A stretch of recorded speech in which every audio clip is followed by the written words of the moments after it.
স্বাভাবিক দৃষ্টিতে 99.9% মানুষ এই অঙ্কটার অ্যান্সার ভুল করে থাকে। যে মার কাছে যে টাকা আছে তার থেকে মেয়ের কাছে 50 টাকা বেশি আছে। প্রতিদিনের মতো আজও সবাইকে স্বাগত। আজকের আমাদের দৈনন্দিন জীবনের একটি গাণিতিক সমস্যা নিয়ে হাজির হয়েছি। আজকের যে অঙ্কটা তোমাদের শেখাবো, স্বাভাবিক দৃষ্টিতে 99.9% মানুষ এই অঙ্কটার অ্যান্সার ভুল করে থাকে। তোমাদের মতামত কি সেটা অবশ্যই কমেন্টে আমাকে জানাবে। আজকে যে অঙ্কটা আমরা শেখাবো আমাদের দৈনন্দিন জীবনের হাটবাজারের অঙ্ক। সেটা কিভাবে? মা ও মেয়ে দুজনে বাজারে গেল, তাদের দুজনের কাছে মোট 75 টাকা আছে। মায়ের কাছে যা আছে মেয়ের কাছে তার থেকে 50 টাকা বেশি আছে।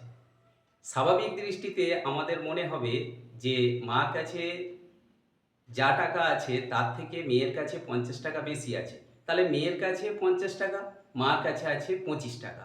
25 আর 50 ইজ ইকুয়াল টু 75 টাকা, যেটা দুজনের কাছে আছে।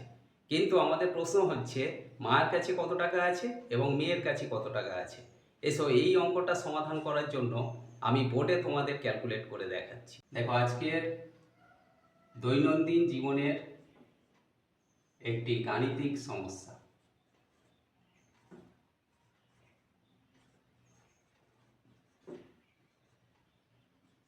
আমাদের এই অঙ্কে বলা আছে যে মা ও মেয়ে দুজনে বাজারে গেল, তাদের দুজনের কাছে মোট 75 টাকা আছে, মা আর মেয়ে মিলে।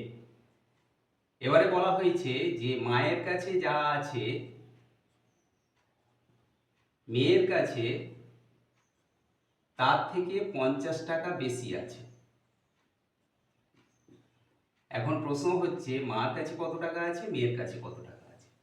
তাহলে এই জন্য আমরা প্রথমেই লিখব যে দুজনের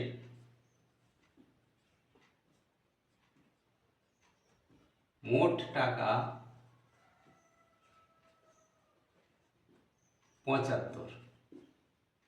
ধরি মায়ের কাছে আছে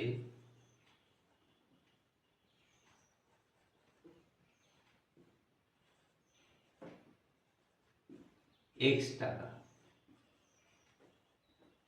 তাহলে মেয়ের কাছে কত আছে? মেয়ের কাছে আছে, দুজনের কাছে মিলে মোট 75 টাকা আছে। আমরা ধরে নিয়েছি মায়ের কাছে x টাকা আছে, তাহলে বাকি টাকা যেটা আছে সেটা মেয়ের কাছে আছে। তাহলে মোট টাকা থেকে আমরা মায়ের কাছে যে টাকাটা আছে এটা বিয়োগ করে দেব। তাহলে মেয়ের কাছে কত আছে না 75 মাইনাস x টাকা। কিন্তু আমাদের বলা হয়েছে যে মার কাছে যে টাকা আছে তার থেকে মেয়ের কাছে 50 টাকা বেশি আছে। তাহলে এখান থেকে আমরা লিখতে পারি শর্তানুযায়ী এই 50 টাকাটা কার সঙ্গে সমান না মেয়ের কাছে বেশি টাকা আছে, 75 মাইনাস এক্স, এই টাকাটা মেয়ের কাছে আছে। তার থেকে মায়ের কাছে যে টাকাটা আছে এক্স টাকা, এটা বিয়োগ করে দিলে তাহলে মায়ের থেকে মেয়ের কাছে 50 টাকা বেশি থাকবে।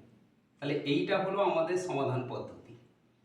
50 সমান, ওপারে আমরা ব্র্যাকেটকে তুলে দেব, এর জন্য 75 মাইনাস এক্স যেমন আছে থেকে গেল, আর বাইরে মাইনাস এক্স আছে এটাও রেখে দিলাম।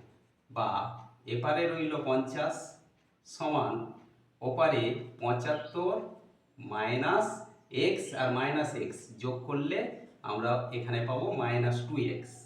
বা এই -2x সমানের দেখো ডান দিকে আছে, এটাকে বাম দিকে আনলে সাইন চেঞ্জ হয়ে মাইনাস ছিল হয়ে যাবে +2x।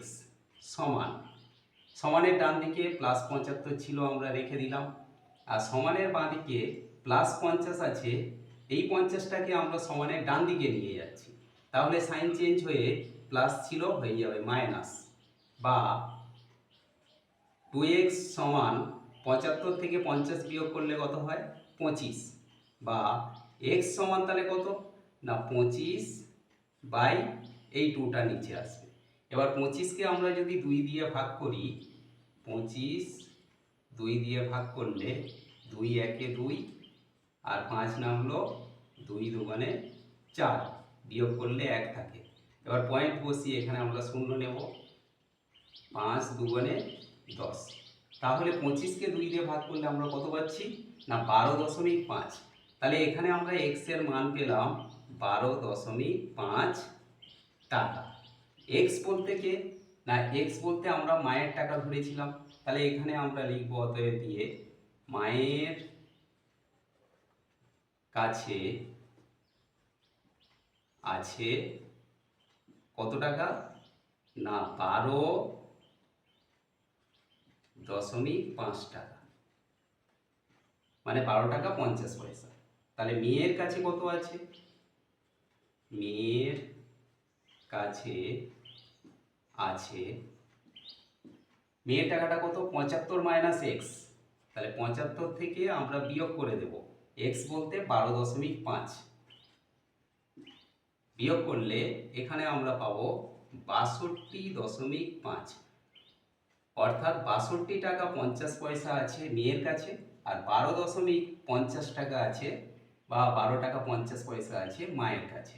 এখন এই যে 62.5 মেয়ের কাছে আর মায়ের কাছে 12.5, এটা আমরা যদি বিয়োগ করি দেখো 5 5 মিলে গেলে 0, পয়েন্টের সোজা পয়েন্ট থাকবে, আর 2 2 মিলে গেলে 0, আর 6 থেকে 1 বিয়োগ করলে আমরা পাবো 5। 5 মানে এখানে কত পেলাম না 50 টাকা। তার মানে দুজনের বা মায়ের থেকে মেয়ের কাছে 50 টাকা বেশি আছে, এটা আমরা এখান থেকে দেখতে পেলাম। আশা করি আজকের ক্লাস থেকে দৈনন্দিন এই যে গাণিতিক সমস্যার সমাধান তোমরা ক্লিয়ারলি বুঝতে পারলে। এমন সব অঙ্কের ভিডিও পাওয়ার জন্য অবশ্যই গাইড অ্যান্ড সাপোর্ট চ্যানেলটিকে সাবস্ক্রাইব করে সঙ্গে থেকো। সবাই ভালো থেকো, সুস্থ থেকো, দেখা হচ্ছে পরবর্তী ক্লাস।